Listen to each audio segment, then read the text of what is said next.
So after a couple of weeks of hanging out here in the Metro, where I've been interviewing, meeting, having conference calls back there in BGC for this new job that's pending, I've had to run around the rest of the Metro, Makati and Manila, to get my local requirements for the work visa processed. It's been a really interesting experience. MBI, PhilHealth, SSS. I've learned a lot. Hopefully everything will come through in the next week or two without a snag, because you know, anything here in the Philippines can catch a snag and totally fuck up at the last second. So you know, you gotta kind of take it with a grain of salt. I mean, it's been a long process, and if it works out, man, it'll really pay off for me. It's a great opportunity. I'm looking forward to it. But until then, back to the province, chill over the next week or two while the immigration portion of the work permit gets put through. This company thankfully has I guess an officer that manages all that directly with their internal organization for immigration. I don't think it's always like that with the companies here in the Philippines, but you know, who knows? They could hit me up in 2 weeks and say, go to immigration and pay a fee. You know, that stuff, like I said, catch a snag. So until then, I'm chilling in the province. This might be the last month I'm here in the province. Pretty sure I'm going to be heading back to Manila, and one of the things that I've been considering is just taking it all in while I'm here, like really enjoying the opportunity to sit outside here, to feel that breeze, to sit in the sun every day and just chill here without the noise, the traffic, the congestion. So what are some of the differences between living here in the provinces and living in Manila? I would think a lot of it's probably pretty obvious. Less pollution, less traffic, less noise, less congestion, less people, less convenience. It's spread out here, you know. You can't just walk out of the condo and down to the convenience store, the bar, or a handful of restaurants that you like. You gotta walk down the street, you know, hail a tricycle, drive somewhere. No taxis here. Very few. Everything's tricycles, man, and that gets old fast. You know, when the sun comes out like it is now, it's really just pleasant to kind of be out here, get your sun for the day, exercise on the sun, having the space, having the nature. It's really healthy, it's really peaceful, it's really helpful. It's not quite the beach, but I got a sprinkler here that I can turn on when it gets hot, so I like that. Anyway, it's just about what you want, you know. 8 months in the province, and it's the end of an era for me. It's 2019, time to move on to different things, bigger things, better things, new things.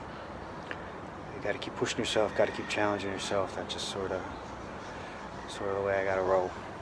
Otherwise, you stagnate, you know, you plateau.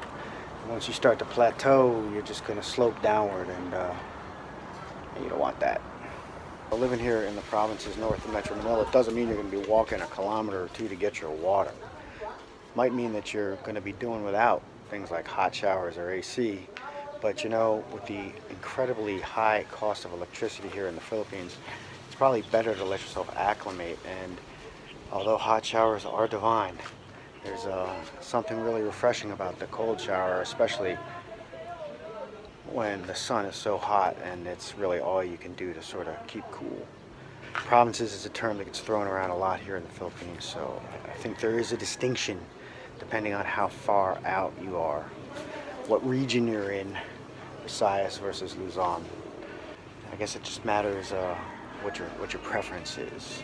But I'll tell you, it does change you. It is a changing experience. I find that it's one that's been worthwhile.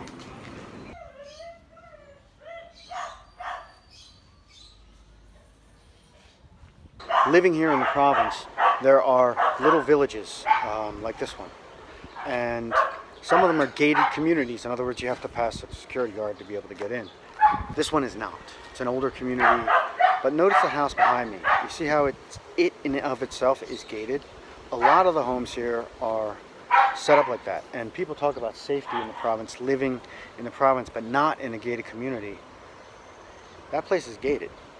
Like, it's a home, Here's another one that's more modern. Behind me. Granted, that's a high fence. Someone technically could climb it, but all your windows are barred. And this one behind me, it's like a compound. Like, you cannot get in there. I mean, unless you're gonna cut the bars, of course.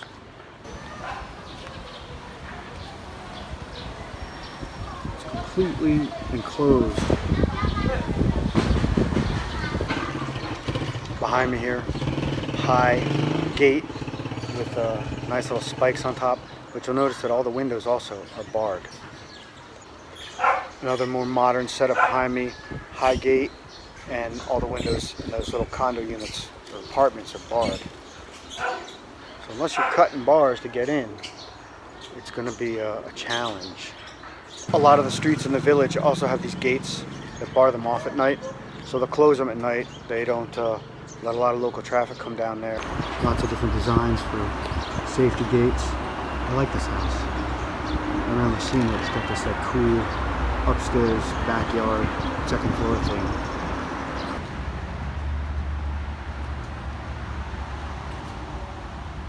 Some of the buildings are really cool.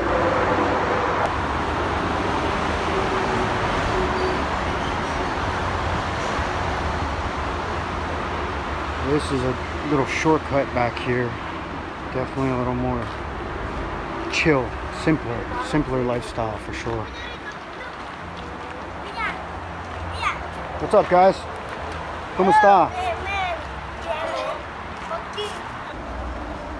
Is that how normal people walk? Yes. The kids want a picture today, Deba?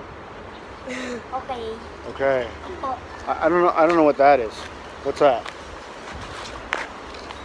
I know what that means in America. Doesn't mean that here, right?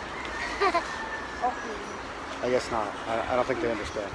All right, guys. Thanks for saying hi. Okay. Hey. Have fun. So lots of people keep birds.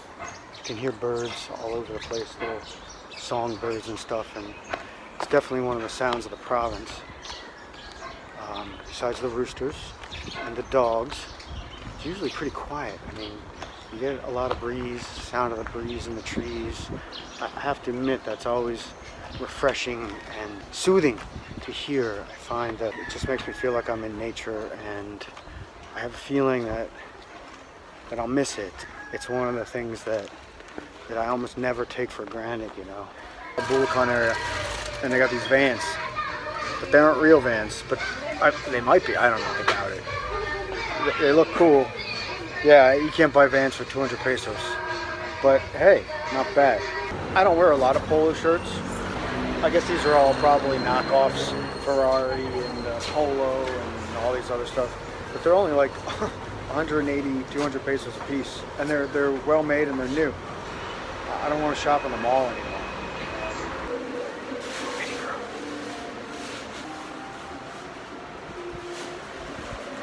Good policy.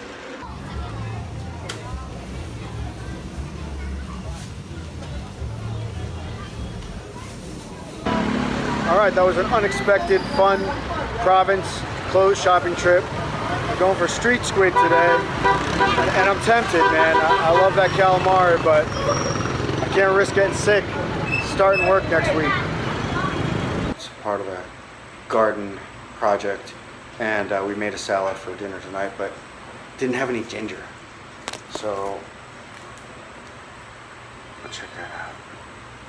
Ginger. It's amazing. The okra really popped.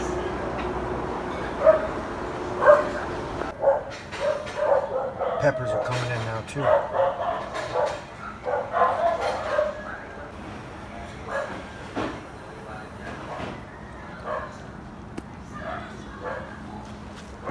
Still got some peppers coming in. Organic corn. And my Filipino pillow. See? It's a flip-flop on a piece of rock. That's how you know that I've been living here for a while. And then these two came out, and I asked them, what do you guys like, secret agents? Is this like Men in Black 2? Yeah. Men in Black 3? I'm the black and she's the man. Oh, Jesus Christ.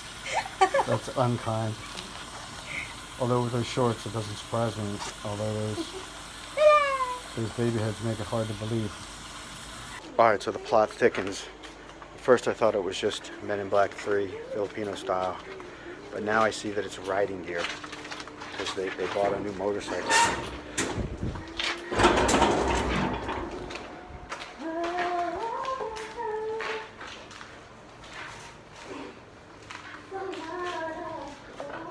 So I guess it's like, I don't know, chic or something in the Philippines to like have riding gear.